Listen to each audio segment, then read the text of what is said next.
Hey everyone, part 2 of my video. Hopefully this is more helpful than my other video, as I didn't really cover a lot in the last video, but I'm going to try my best to cover the whole of Eddie Carbone in this video.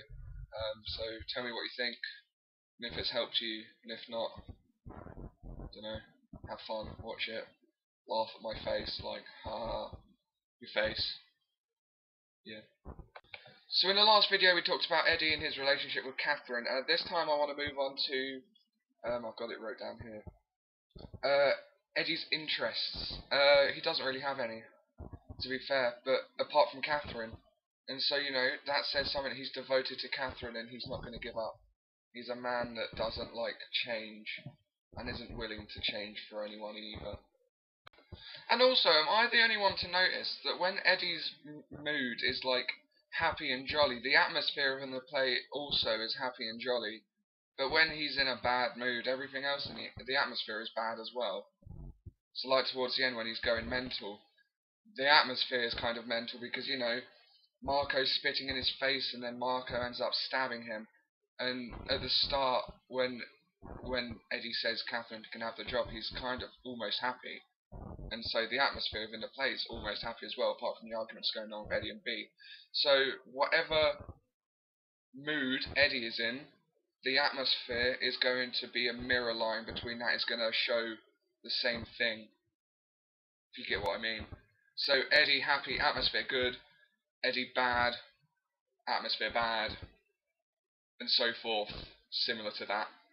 Also, Eddie's mood seems to change quite a lot as well. So he goes from happy to sad, like that, and he also goes from sad to happy in 2 cases that I found.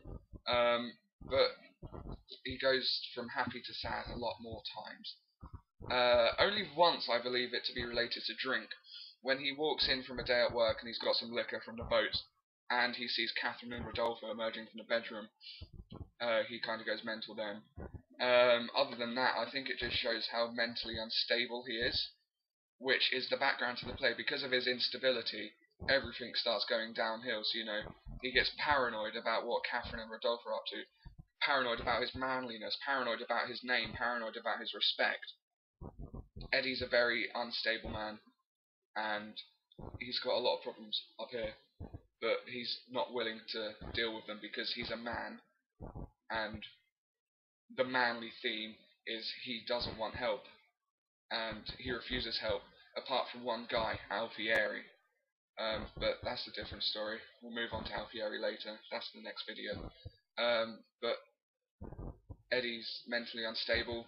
The themes this fall under would be manliness, not wanting help, paranoia, but him just being paranoid, and also the respect thing that's going on, about how he's losing his respect, and also homophobia because he's thinking Rodolfo isn't really a man, but clearly he is, but it's just Eddie's mind playing tricks with him, and so therefore he starts making comments about Rodolfo that aren't very nice and are actually quite harsh.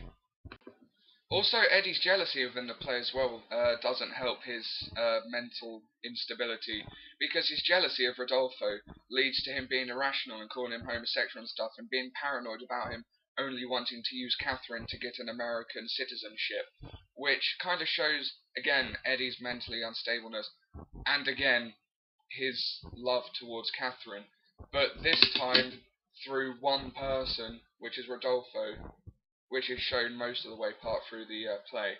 But he's irrational, mentally unstable, jealous, paranoid, and he doesn't know what to do about it, and he can't channel his anger onto anyone else apart from Rodolfo, because he sees Rodolfo as a weaker challenge. Because he doesn't really start on Marco, does he? Because Marco seems to be quite more butch than Rodolfo. He won't start on Beatrice because Beatrice is his wife, except they have arguments at times, and he won't start on Catherine because he loves Catherine, obviously. And then all the boys from down the docks, you never see Eddie being horrible towards them because they always seem to be asking him to go bowling and stuff, but Eddie just kindly says no, which kind of shows that he is just picking out Rodolfo for no other reason than the fact that he's trying to make a move on Catherine.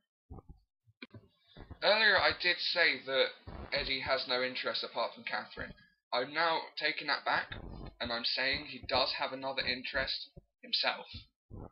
This is proven when we're told about the case of Vinnie Bolzano being kicked out for reporting immigrants to the Immigration Bureau that was his own family, which is the same situation that Eddie's in. He's got illegal immigrants living under his roof, and he won't want to report them and lose his honourable name within his family and his community. But when he's willing to, when his relationship with Catherine is under fire from Rodolfo, which he does do, he reports them. Eddie also seems to be in denial because when Marco accuses him of reporting them to the Immigration Bureau, he completely lies and says it wasn't him and says it was someone else. Now, someone that's living in denial, again, mentally unstable, you see. So it just seems that this whole play is revolved around Eddie's mental incapability of living. You know, he's not right inside his head. He's got so many things in there.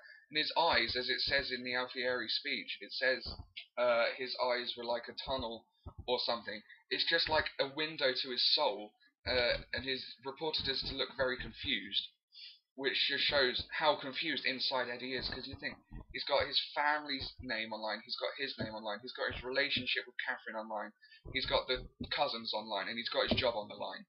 And so he doesn't want to lose any of them, but he knows he's got to sacrifice one of them. And this is just going to confuse him more and lead him to doing more stupid stuff, which he does do.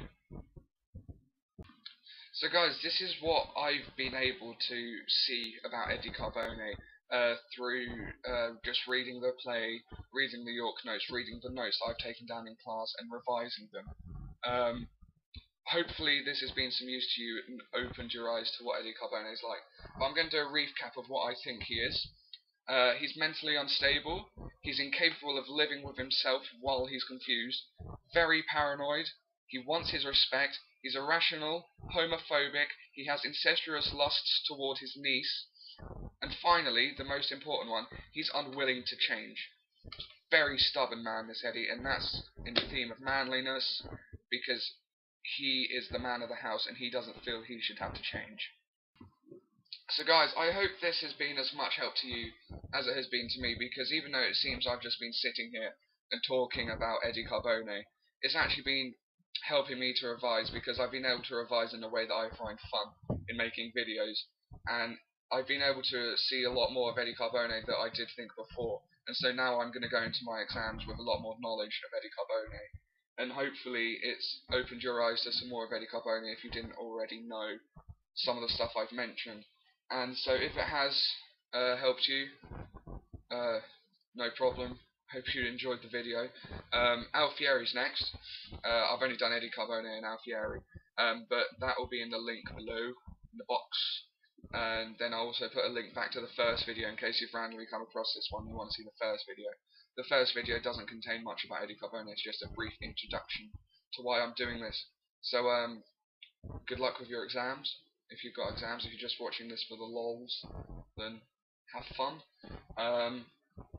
So yeah, go watch the Alfieri video, that's the final video. Okay, thank you very much.